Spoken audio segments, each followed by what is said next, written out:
오늘 선물의 의미라는 제목으로 말씀을 전하겠습니다. 신학적인 용어로 하나님이 자기를 사람에게 알려주시는 것을 계시라고 합니다. 이 계시에는 일반 계시와 특별 계시가 있는데, 일반 계시라는 것은 자연 계시라고도 불리는 것입니다. 원래는 그냥 일반 계시만 있는 거죠. 이 자연에 창조된 모든 만물을 통해서 피조물이 그 창조된 모든 만물 속에 깃들어 있는 하나님의 신성과 영광에 대해서 알 수 있다, 이겁니다.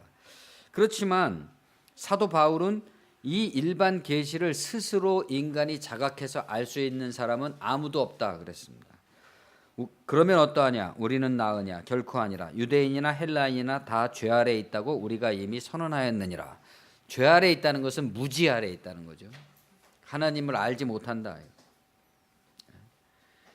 왜냐하면 인간은 자연의 일부분으로 자연 속에 속해 있지만 자연과 분리되어서 다른 자연의 모든 피조물들과 달리 인간만이 자연과 분리된 자아를 가지고 또 다른 내면적인 세계를 가지고 살아가게 돼 있기 때문에 그 자연의 원리 속에 일체화돼서 살지를 못하고 공중에 뜬 것처럼 살아가고 있다.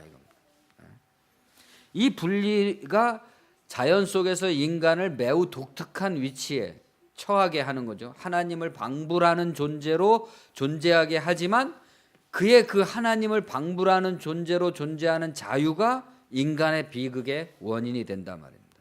그 자유를 감당할 만한 능력이 없기 때문에.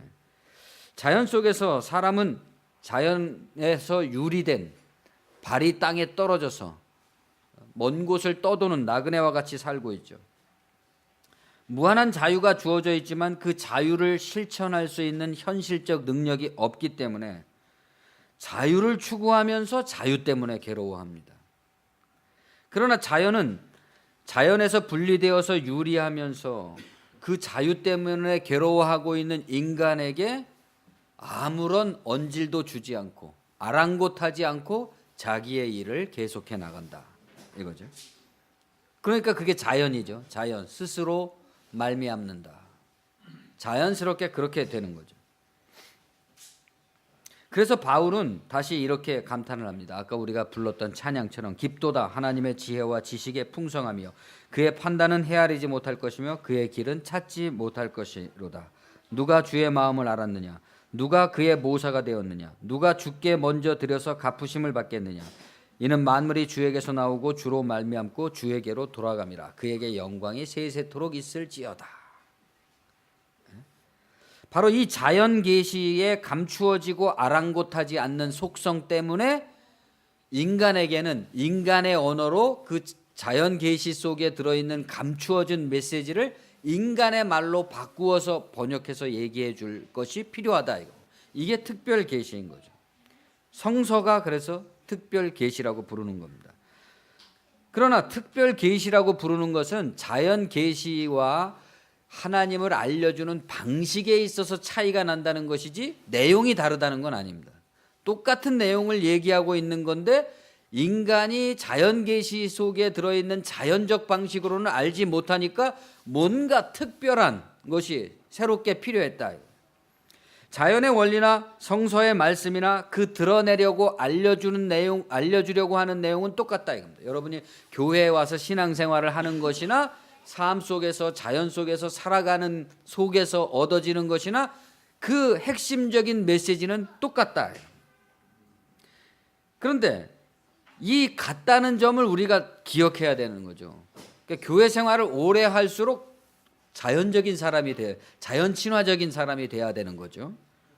왜냐하면 믿는 사람들이 성서 말씀을 생각할 때 내가 교회 다니는 것은 자연의 원리에 따르는 삶을 살려고 하는 것이야, 이렇게 생각하는 사람들이 많지 않고 도리어 그런 자연적인 삶과는 또 다른 어떤 인공적인 관념적인 어떤 종교의 세계를 추구하는 것처럼 착각하는 경우들이 많다는 말이죠. 그래서 점점 더 하나님의 말씀으로부터 이 자연 속으로 가까워지는 게 아니라 루소가 얘기한 대로 자연으로 돌아가라. 거기서 말하는 자연이라는 건 나는 자연인이다처럼 살라는 얘기는 아니죠. 자연적인 법칙 속으로 돌아가라는 것인데 오히려 자연 법칙으로 돌아가는 게 아니라 점점 더 벗어날 수가 있단 말이죠. 그게 뭐겠습니까? 자아로부터 자유에 대한 오해인 거죠. 가령 예수께서 진리를 알지니 진리가 너희를 자유케 하리라 그렇게 말씀하셨습니다.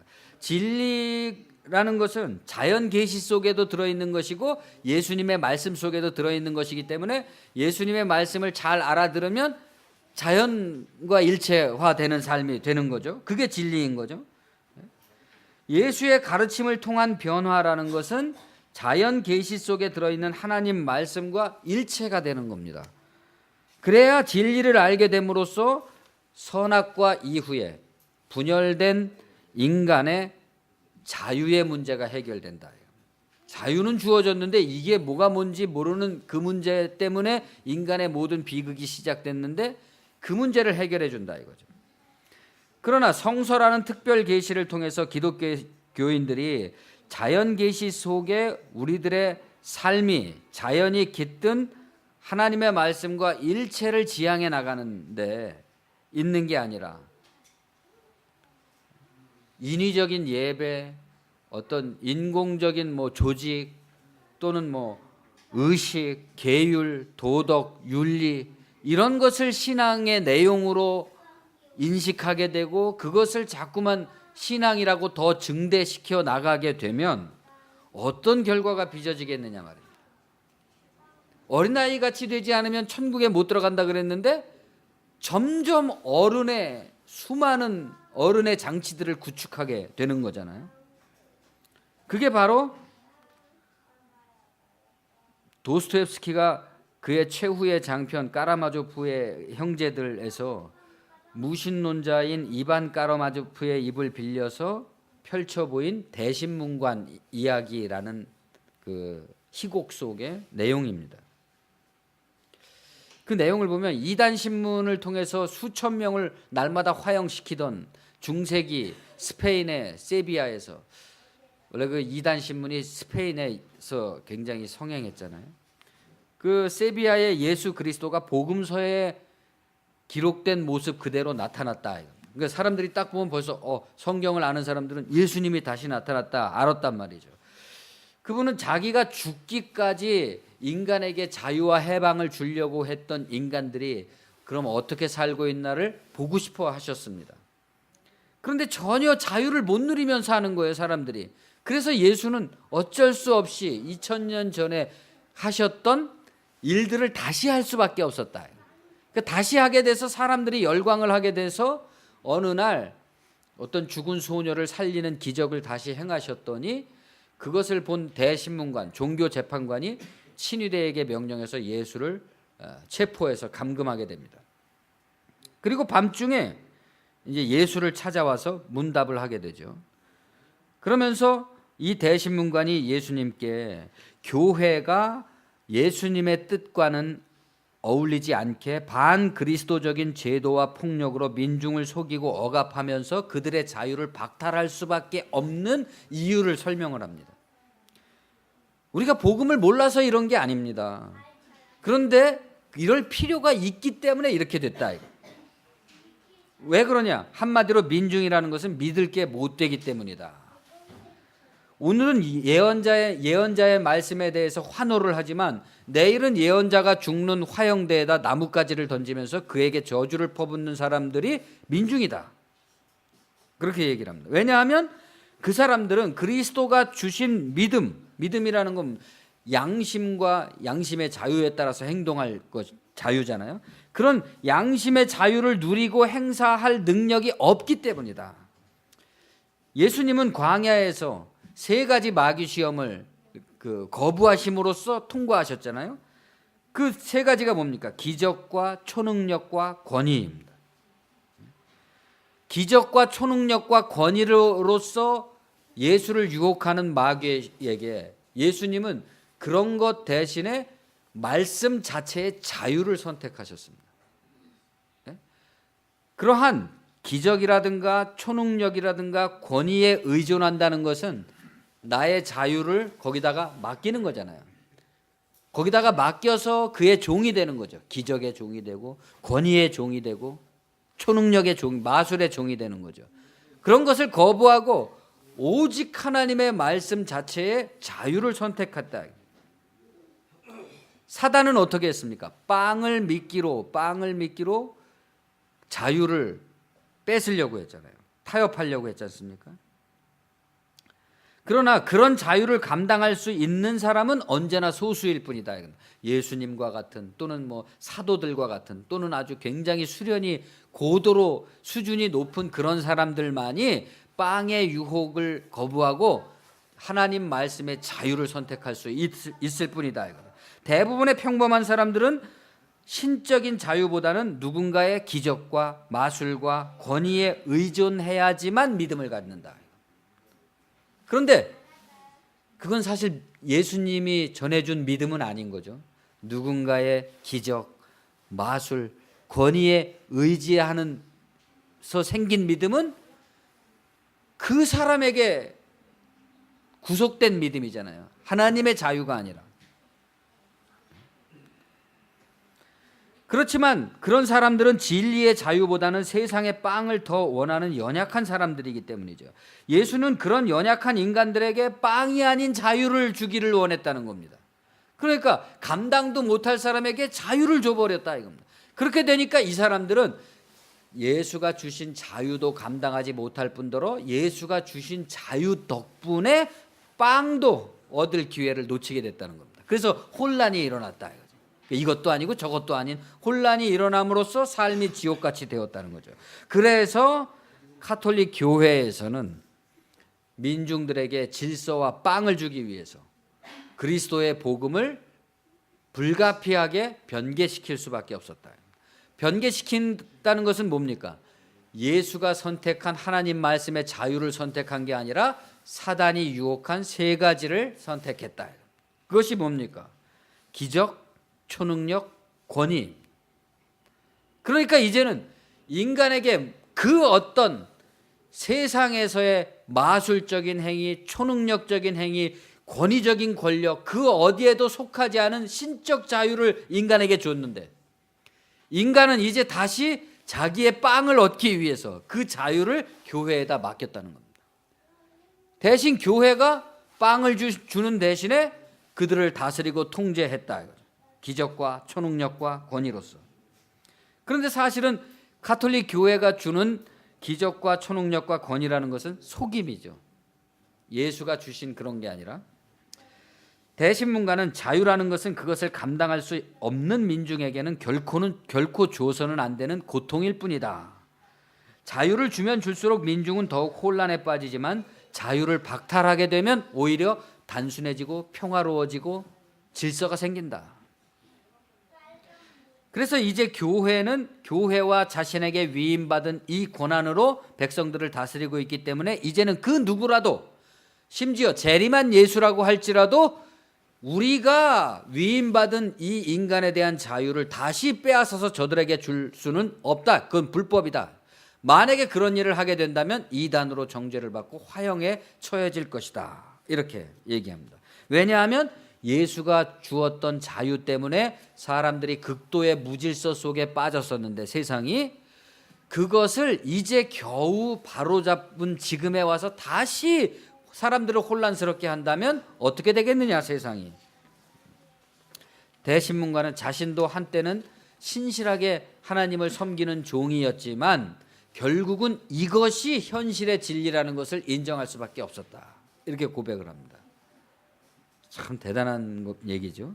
명목상 예수 그리스도를 내세우고 있지만 가톨릭 교회가 사람들에게 권위를 내세우기 위해서 예수를 명목상 내세우고는 있지만 실제적으로는 이 진리, 자기가 말하는 이게 뭡니까? 인본주의잖아요.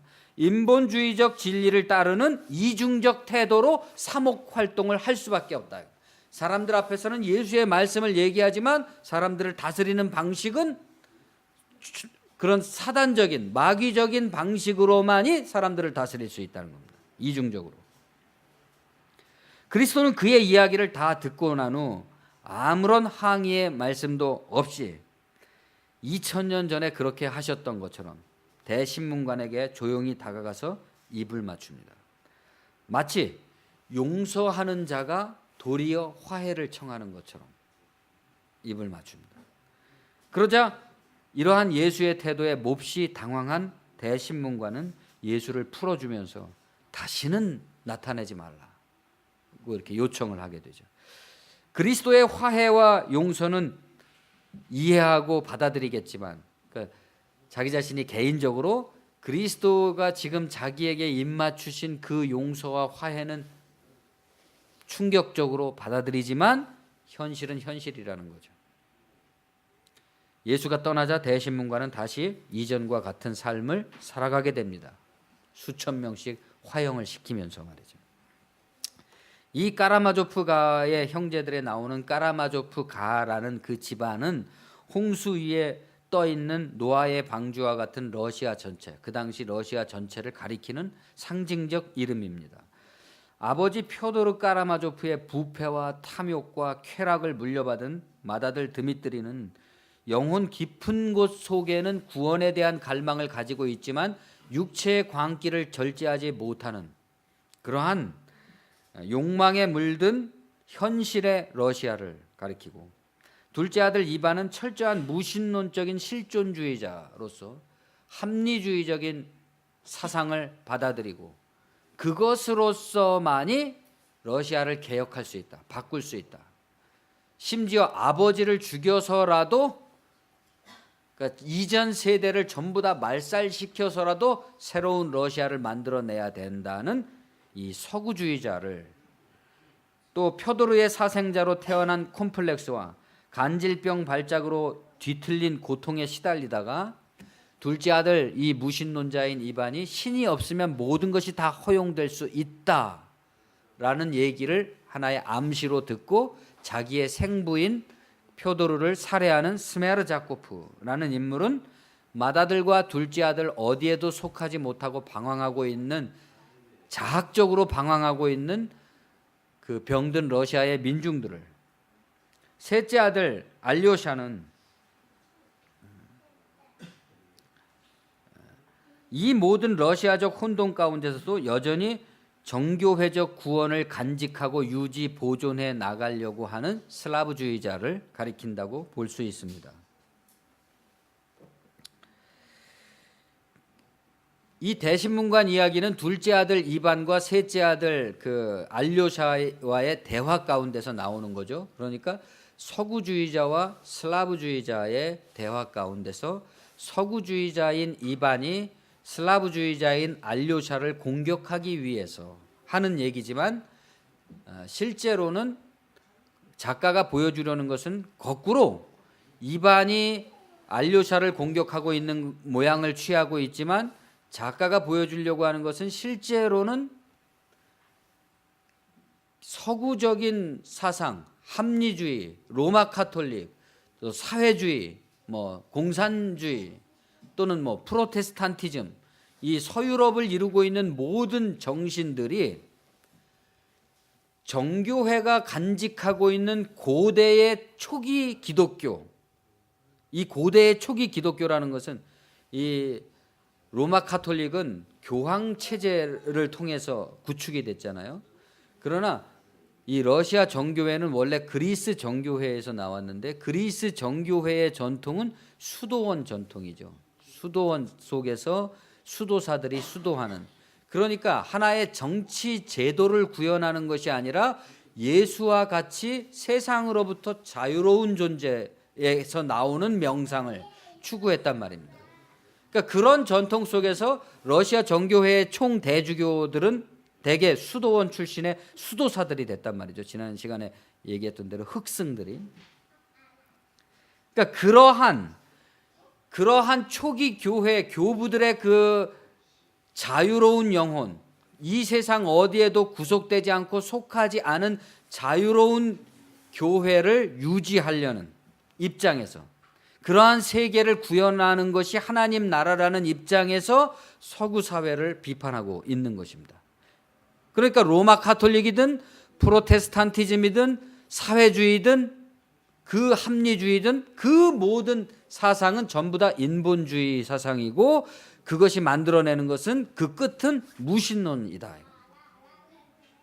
무신론이면 어떻게 되는 겁니까? 결국 이반이 얘기한 대로 신이 없어지면 모든 것이 가능하다. 아버지를 죽여도 된다는 거죠. 그러니까 도스토옙스키는 이러한 이야기를 통해서 러시아 사회가 이 슬라브 정교회가 가르쳐온 그 신앙을 유지해내지 못한다면 결국 종말론적 파국을 맞이하게 될 것이라는 경고를 하고 있는 겁니다.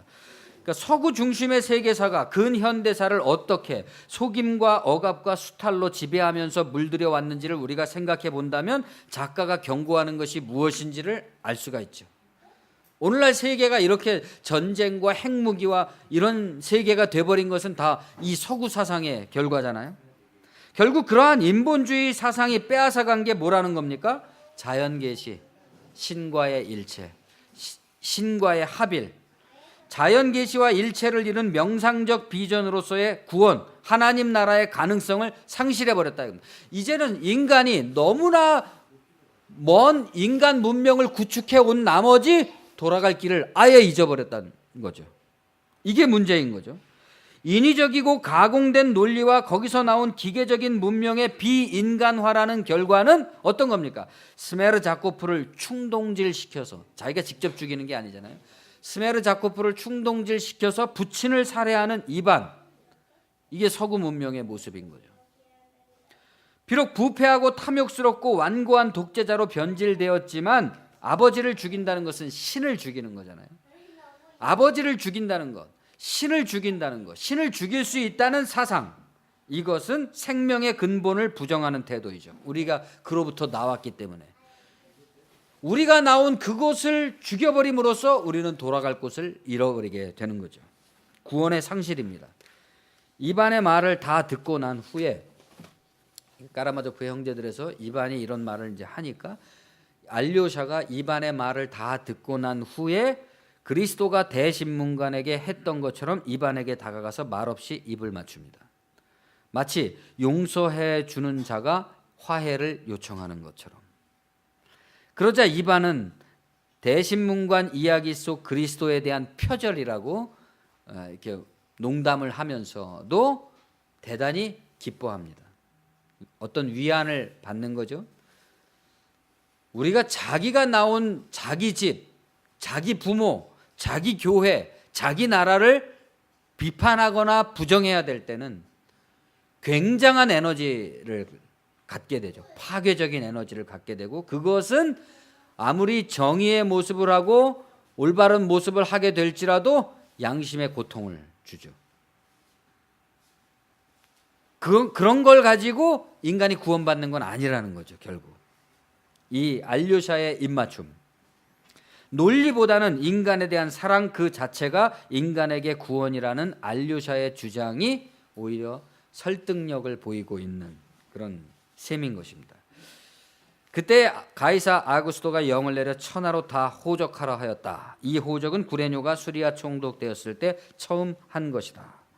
누가의 이 글을 손수 펼쳐 읽었던, 혹은 누군가의 낭독을 통해서 귀로 듣게 됐던 1세기 때의 사람들은 그때 가이사 아구스토가 영을 내려라고 읽을 때 우리와는 사뭇 다른 어떤 실제적 감각을 느꼈을 겁니다.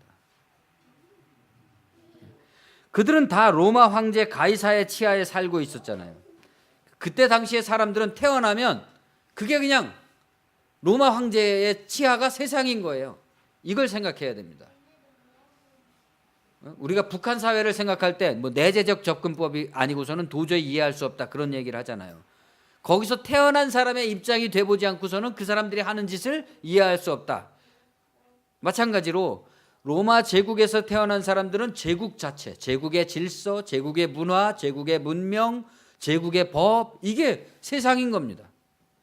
그런 속에서 그 세상에 그리스도, 세상의 구원자이자 평화의 왕이라고 불리는 사람이 베들레헴 말구 위에서 나셨다, 이렇게 말하고 있는 거죠. 그리고 그것을 본 증인들은 누구냐? 그분이 메시아고 구원자라는 그 태어났을 때의 증거를 가진 사람들은 누구냐? 저들밖에 한밤중에 양틈에 누워서 양치던 그 지역의 목자들이었다. 이렇게 말하자면 특별 계시의 완성자이자 예수 그리스도의 탄생을 알려주는 신문 기사입니다. 이게. 그런데 뭐 중앙 일간지도 아니고 지방의 조그만 마을의 소식지 정도 되는 그런 기사인 거죠.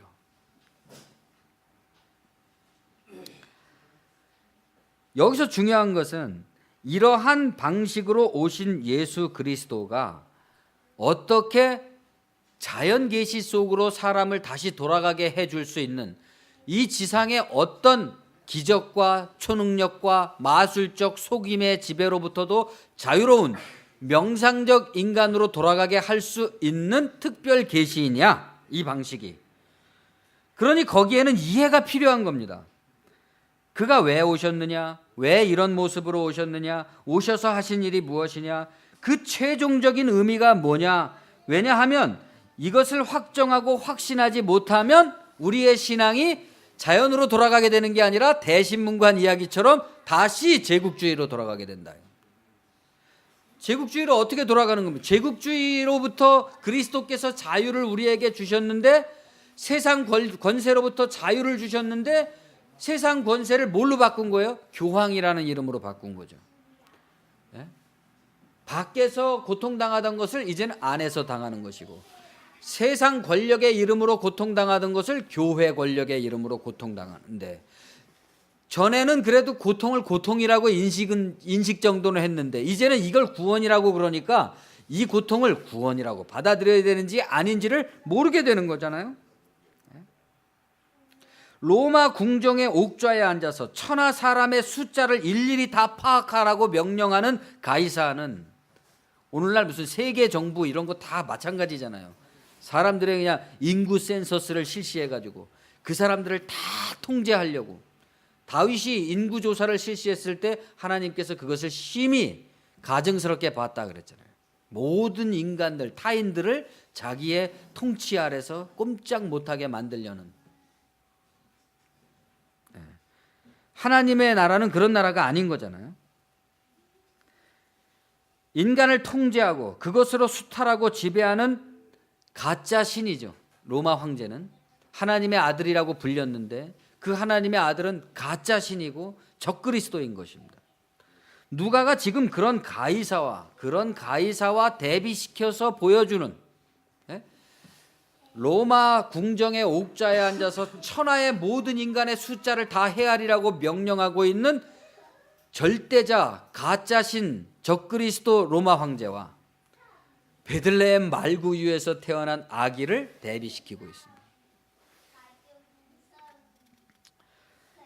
그런데 생각을 해보십시오. 누가가 누굽니까? 사도 바울의 제자잖아요. 사도 바울이 누굽니까? 로마에 가서 복음 전하기를 그토록 원해서 결국은 그것 때문에 복음을 전하기 위해서 로마에 가서 가이사의 판결을 받고 사형을 당하게 되지 않습니까? 그런 바울의 제자인 이 누가이기 때문에 특별히 가이사와 이 그리스도를 적극적으로 대비시키는 거죠. 마태복음은 첫 장에 보면 헤롯과 그리스도를 대비시키잖아요. 유대인들에게 복음을 전파하기 위한 거니까 유대인의 왕인 헤롯과 그리스도의 나심을 대비시키면서 외국에 살고 있는 동방 박사들이 와서 경배했다, 이렇게 얘기하고 있지만 이 누가는 그거보다 더 스케일이 커진 거죠.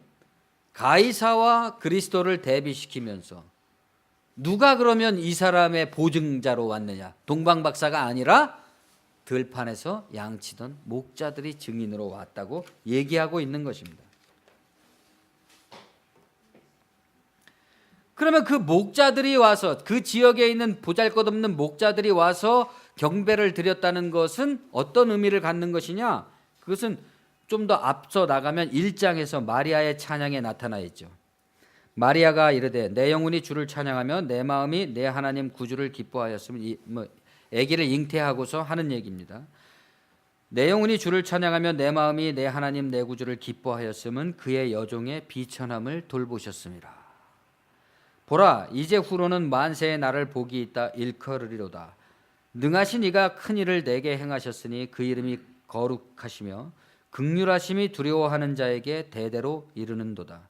그의 팔로 힘을 보이사 마음의 생각이 교만한 자들을 흩으셨고 권세 있는 자를 그 위에서 내리치셨으며 비천한 자를 높이셨고 줄이는 자를 좋은 것으로 배불리셨으며 부자는 빈손으로 보내셨도다.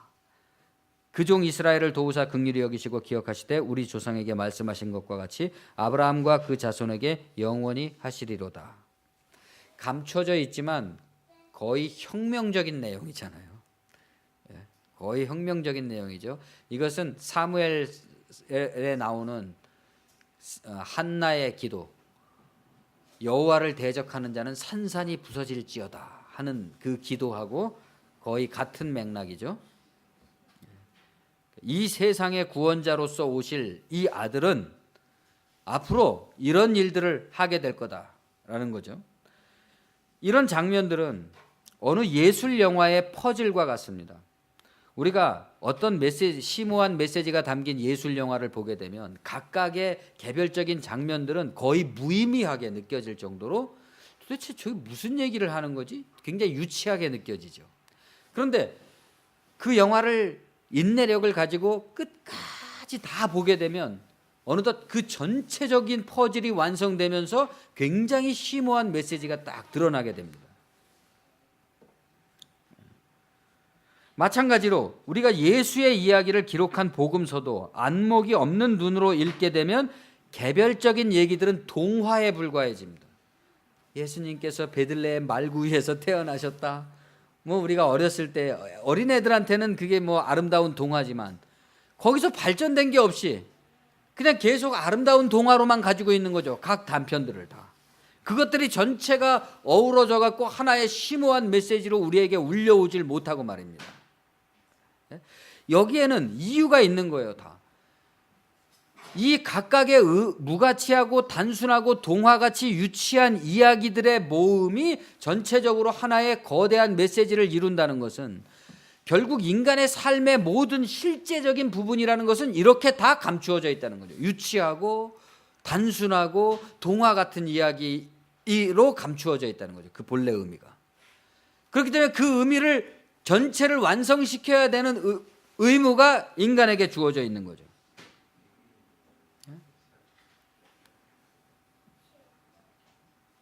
비기독교인뿐만이 아니라 기독교인들까지 이러한 복음서의 전체적 메시지가 파악되지가 않기 때문에 부분적으로 어떤 부분에 대한 역사성이나 뭐 신학적인 문제를 가지고 싸우기만 하는 거죠.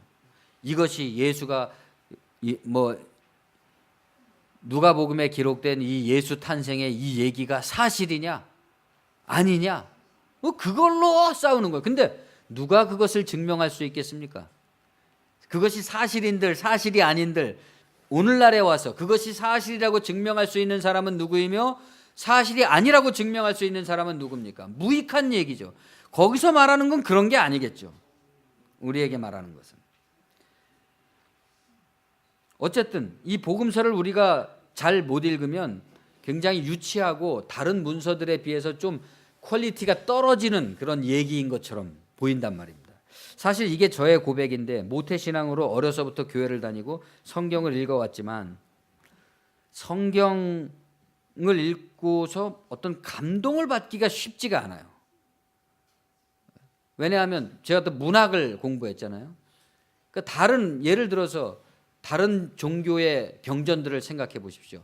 불경을 생각해 보십시오. 논어, 맹자, 대학, 중용 또는 뭐 노자, 장자 이런 걸 생각해 보면 얼마나 사색이 깊고 심오하고 웅대한 철학을 가지고 있습니까? 그런데 성경을 읽어보면 사복음서를 읽어보면 다 유치한 얘기에 뭐 군데군데 좀 지혜가 번뜩이는 얘기가 나오긴 하는데 그것조차도 대개는 다 단편적인 이야기들의 모음집에 불과하단 말입니다. 도대체 이것이 어떻게 해서 어떤 거대한 의미를 준다는 것인가에 대한 회의가 있기 때문에 교회에 가서 예배를 드리고 신앙생활을 하면 어떤 세상 사람들의 철학이라든가 사상이 추구하고 있는 그 위대함에 도달하지는 못하고 교회는 항상 유치한 짓만 하는 거예요. 세상 속에서. 그 사람들을 능가하는, 그 사상을 능가하는 어떤 것을 보여주질 못하고 항상 그 사람들이 쟤네는 어떻게 저런 걸 하면서 저렇게 즐거워하고 기뻐하면서 사냐, 이렇게 하는 것만을 하면서 우리는 그 사람들을 못 따라가는 것은 걱정하지 않고 도리어 어떻게 합니까? 저 사람들은 이 구원을 몰라서 그런다, 이렇게만 하면서 서로 점점 멀어지는 경향이 있는 거죠. 종교는 아편이라는 칼 막스의 말처럼 종교가 아우구스트 통치나 제국이 건설한 문명의 통치로부터 출애굽하는 비전을 보여주는 것이 아니라 다시 애굽으로 돌아가 애굽의 화덕과 부뚜막 앞에 쭈그리고 앉게 하는 거죠, 사람들을. 그래서 애굽의 화덕 앞에 앉아서 약간의 고기와 부추를 먹으면서 그것이 가나안이라고 얘기하는 겁니다. 하나님 나라의 위대한 비전에 대해서는 생각할 줄 모르고 이 세상 나라 속에서 세상 나라를 견인해서 하나님 나라로 만들 수 있는 이 정말 세상에 무릎팍이 될 수 있는, 기둥이 될 수 있는 교회가 자기가 가지고 있는 그 보배와도 같은 그 사상을 깨닫지 못하게 되니까 겨우 작은 일 속에서 그렇게 된다 이거죠. 이래 가지고서야 어떻게, 이렇게 저렴한 성탄을 가지고서야 어떻게 이것이 인류 구원의 선물이 될 수 있겠느냐 말입니다. 교회의 교인들은 모여서 주님의 성탄을 기뻐합니다. 기쁘다 구주 오셨네, 뭐 찬양을 부르고 난리를 피우는데 세상 사람들은 이것이 저 그리스도의 탄생이라는 것이 도대체 어떻게 해서 인류에게 선물이 되는 것인지를 설득력 있게 받아들일 수가 없게 된 거죠. 남자도 모르는 처녀로서 임신을 하고서 그의 팔로 힘을 보이사 마음의 생각이 교만한 자들을 흩으셨고 권세 있는 자를 그 위에서 내리치셨으며 비천한 자를 높이셨고 줄이는 자를 좋은 것으로 배불리셨으며 부자는 빈손으로 보내셨도다. 마치 해당도 안 될 그 누구도 알지 못할 찬가를 신들린 듯 부르고 있지 않습니까? 이 처녀가 지금 말도 안 되는 얘기예요. 지금 마리아가 당시 임신했을 때 몇 살 정도 됐겠습니까? 10대 후반이었겠죠. 20살 이전이었겠죠. 분명히. 그런 어린 여자가 이런 고백을 했다. 역사를 따지지 말자고요. 이게 사실이냐 아니냐 뭐 이런 얘기를 따지지 말자고요. 이렇게 기록하고 있는 겁니다. 누가는. 그것이 복음이라고 기록하고 있는 거죠. 마치 해당도 안 돼, 자기에게는 너무나 크고 멀어서 해당도 안 되는 어마어마한 얘기를 이 처녀가 지금 고백하고 있고, 또 들판에 있는 목자들이 자기들도 그런 놀라운 얘기를 들었다. 땅에는 평화, 하늘엔 영광. 이게 그냥 값없는 찬사가 아닙니다. 땅 위의 모든 인간들에게는 평화가 오고 하늘에는 영광이 있다. 이건 로마 황제나 쓰는 말이잖아요. 그것을 목자들이 와서 전해줄 때 마리아가 어떻게 했습니까? 다른 사람들은 다 놀랍고 이게 무슨 말인지 몰랐지만 마리아는 그렇지 하고 마음에 새기고 있었다. 그러니까 말하자면 이 마리아가 찬가를 부르는 이런 모습들, 이런 것들은 다 아직 풀어지지 않은 퍼즐의 한 조각에 불과한 거죠. 이 어마어마한 내용, 메시지를 담고 있는 이 작은 퍼즐 조각이 전체 복음서와 어울려서 완성되어 가는 복음이 뭐냐는 것이 밝혀져야 되죠. 우리 개개인의 사소한 삶이, 우리 개개인의 날마다의 사소한 에피소드들이 어떤 퍼즐을 맞춰 가야 되는 거잖아요. 이것이 갖는 의미를, 전체적인 퍼즐을 어떻게 맞춰요? 하나님의 위대한 일로 퍼즐을 맞춰갈 때, 온몸을 다해서 내가 하나님의 위대한 일로서 나의 일상의 에피소드를 가지고 뛰어들어갈 때, 남들은 모릅니다. 저까지 게 무슨 대단한, 거기에 무슨 심오한 뭐가 있어? 있죠. 남들은 모르죠. 나는 알고 있습니다. 어떻게 압니까? 내 인생의 퍼즐이 풀리고 있다. 나의 존재적 비밀의 퍼즐이 풀리고 있다. 이 세상에 관한 지식과 나의 수락의 태도가 퍼즐이 풀려지고 있다.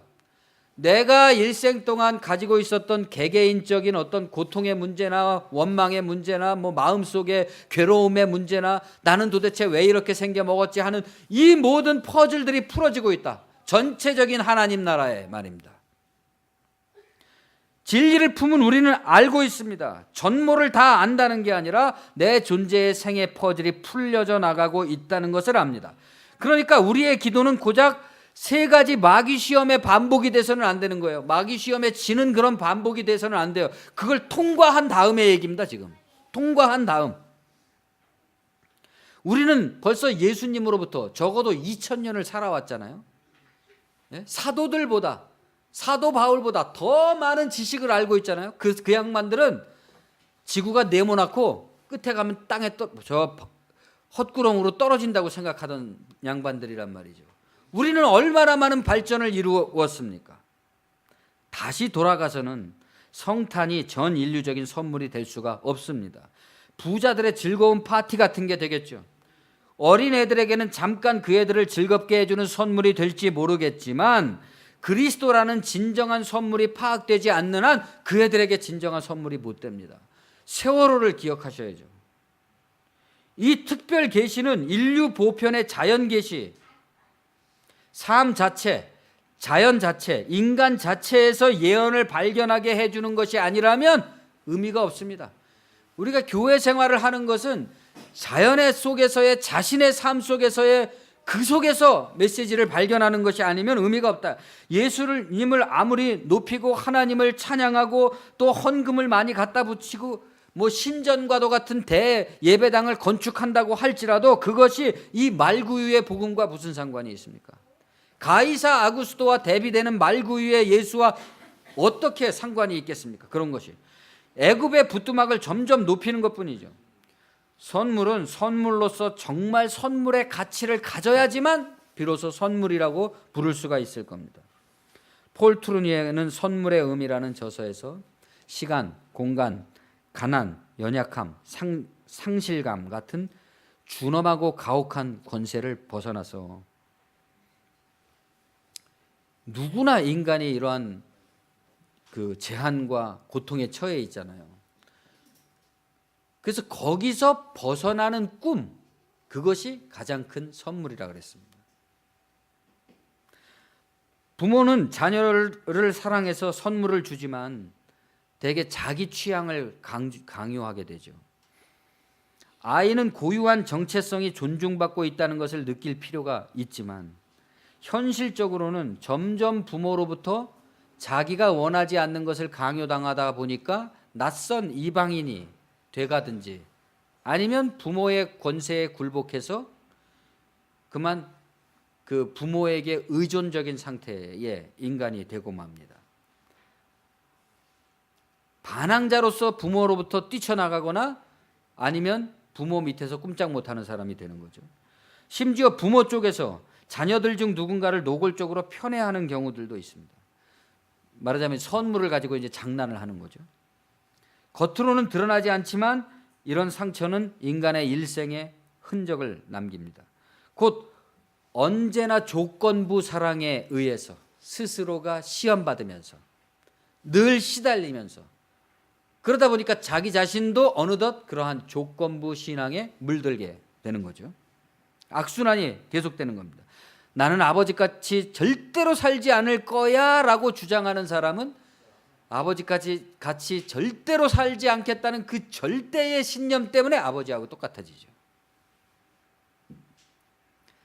사랑을 하지 못하면, 화해를 이루지 못하면 그를 능가하고 거기서 벗어날 수가 없습니다. 이런 식으로 인간을 대하는 선물은 진실에 대한 조작이고 이용에 대한 수단이지 진정한 선물이 아닙니다. 그런데 우리가 달리 생각해 보면 우리가 부모로서 어떨 때 가장 행복감을 느꼈습니까? 태어난 아기를 씻기고 입히고 뭐 얼러줄 때, 아낌없이 나의 모든 것을 그 대상에게 쏟았을 때 그 대상은 나에게 아무것도 주지 않지만 모든 것을 다 주는 선물이었단 말입니다. 그것은 아직 조건부 선물의 유혹과 시험과 상처가 발생하기 전에 그것이 부모에게 자녀들이 준 가장 큰 선물이죠. 그래서 그런 말도 있잖아요. 자식에게 효도를 기대하지 마라. 이미 아기였을 때 다 효도를 했기 때문에. 투르니에는 이것이 진정한 선물의 의미라고 밝혀주고 있습니다. 선물은 선물을 준 사람을 중요한 존재로 만듭니다. 그렇죠? 또한 그것을 받는 사람의 가치를 높여줍니다. 그러나 바로 거기에 문제가 있죠. 중요한 사람이 되고자 하는, 또 가치가 높은 인간이 되고자 하는 유혹과 욕망이 생겨서 선물을 타락시킵니다. 선물은 더 이상 선물로 여겨지지 않게 되고 선물로 기능하지도 않는 상태가 되죠. 그 상태에서는 어떤 선물도 기쁨이 되지 못합니다. 사람에게 영혼 없는 서비스가 되는 거죠. 오늘날 같이 각종 서비스가 발달한 자본주의 시대에 정말로 상대방에게 최우선적인 배려를 하는, 상대를 최우선적으로 배려하는 선물이라는 것이 가능할까요? 어디서 가능할까요? 교회라는 존재가 정말 자기를 부인하고 상대에게 헌신하노라고 하는 그 대상들에 대한 최우선적인 선물이 되고 있는 겁니까? 여러분들이 누군가에게 주는 선물이 정말 여러분에게 그 자체로, 내가 누군가에게 주는 것 자체로 그가 나에게 주는 선물이 되고 있느냐 말입니다. 이 상호성의 상실, 이 상호성의 상실이야말로 선물의 타락이라고 할 것입니다. 인간은 절대적으로 불변하는 사랑, 절대로 요동하지 않는 사랑을 갈망하고 있습니다. 그러나 그것을 인간에게서 찾을 수는 없죠. 그것이 인간에게 가장 중요하고 가장 큰 선물입니다. 그러나 그것을 인간에게서 찾을 수가 없기 때문에 특별 계시가 필요하죠. 그 선물에 대한 인간의 보편적 갈망이라는 것은 하나님을 찾는 갈망과 다르지 않습니다. 그리스도라는 특별 계시는 우리 자신뿐만이 아니라 기독교뿐만이 아니라 자연 계시 안에 존재하고 있는 모든 인류에 대한 완전히 새로운 관점을 우리에게 일깨웠습니다. 완전히 새로워져야 돼요. 전과 같은 그런 것이 아닙니다. 부분적인 것이 아닙니다. 또 교회 가서 뭐를 만들어 놓고 그 앞에서 절하는 그런 게 아닙니다. 내가 순전히 관점이 달라짐으로써 내 안에서 바뀌어진, 알게 된, 발견하게 된 사랑인 거죠. 사랑의 방식. 그것은 그런데 1차적으로는 그렇기 때문에 세상에 대한 자발적 탄핵을 통해서만 획득된다. 아우구스투스가 지배하고 있는, 아우구스투스 문명이 지배하고 있는 세상에 대한 자발적 탄핵을 통해서만 나는 이 세상에 속하지 않은 사람이라는 것이 밝혀지고, 나에게는 신적 자유가 있다는 것이 밝혀지고, 나는 그 자유를 행사할 수 있는 신적 능력까지는 갖지 못했을지라도 하나님을 의지해서 그것을 포기하지 않고 나가서 이 퍼즐 조각을 맞춰 나가고 있다는 그것을 통해서 가능해지죠. 이 세상에 존재하는 가장 연약하고 작은 존재들과 그것들을 향한 헌신의 자세를 갖게 되고, 마치 어린 시절에 선물을 받고 기뻐했던 것처럼 그것들이 되돌려주는 선물들을 내 생의 최고의 선물로 향유하게 됩니다. 가장 작은 것 속에서 말이죠. 작아야 돼요. 감춰져 있어야 돼요. 이것은 분명히. 크면 안 되고 알려지면 안 되는 겁니다. 그것이 그리스도의 사랑이죠. 이 사랑의 선물은 하나의 작은 퍼즐 조각에 불과하지만 그 사랑 속에서 우리는 우리가 진정 대망하고 있는 큰 기쁨의 좋은 소식, 굿뉴스를 발견하게 됩니다. 최종적인 구원의 선물이라는 것을 미리 맛보게 됩니다. 그 사랑 속에서. 알려지면 안 됩니다. 드러나면 안 됩니다. 소련 태생의 러시아 감독 안드레이 따르콥스키가 죽기 직전에 개봉한 1986년도에 개봉한 영화 희생이라는 영화의 한 장면입니다. 거기서 이런 장면이 나옵니다. 모든 선물엔 희생 정신이 담겨 있죠. 그렇지 않다면 선물이 아닙니다. 아구스도와 그리스도의 선명한 대비, 성탄절의 흥청거림과 이 복음서에 나오는 예수 탄생의 마국간의 고적함의 대비,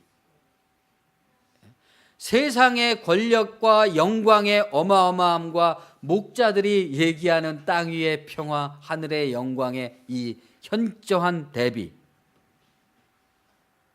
그것은 어떤 세계를 보여주고 있는 것입니까? 어떤 세계를 비전으로 제시하고 있는 겁니까? 우리가 받고자 하는 선물에 대한 시험과 같죠. 이 대비는 어떤 선물을 여러분은 원하십니까? 그에게 선물이 되고 여러분 자신에게 선물이 되도록 누군가를 사랑하십시오. 2018년도에는 정말 사랑하는 대상을 확실히 사랑하십시오. 사랑만이 자기를 잊은 천국 하나님 나라에 들어가게 해줍니다. 오늘날 그리스도를 따르는 우리가 세상에게 선물이 되지 못하고 있는 거라면 우리가 알고 있는 복음은 복음이 아닐 겁니다. 제천 스포츠센터 화재 사고로 돌아가신 분들의 영혼을 주님께 부탁드립니다. 기도하겠습니다. 주님 은혜를 감사합니다. 2000년 전 베들레헴의 말구 위에서 태어나신 그리스도의 성탄의 선물이 우리에게 당도할 때 그 선물의 의미는 도대체 무엇인지 우리가 파악할 수 있는 지혜를 허락해 주시고 우리가 그것을 받아들임으로써 아무에게도 알려지지 않고 어디에도 드러나 있지 않지만 우리 자신의 고백 속에서 마리아가 품었던 비천한 여종이 품었던 그 원대한 어마어마한 구원의 복음을 그것이 실현된다고 할지라도 정말로 소박하고 자연적이고 작은 그 구원의 나라를 우리가 잃어버리지 않게 도와주시고 그것이 이 세상의 아우구스투스의 지배력의 나라와 혼동하지 말게 도와주시고 마귀의 세 가지 유혹으로 다시 돌아가서 그것을 빼앗기지도 말게 하시고 오직 우리 각 사람의 마음이 그것을 간직하고 그 하나님 나라를 유지해 나가고 발전시켜 나가고 그것을 손을 내밀어서 가장 필요한 사람에게 선물로 줄 수 있는 그러한 우리가 될 수 있도록 인도하여 주시옵소서. 예수님의 이름으로 감사하며 기도합니다. 아멘.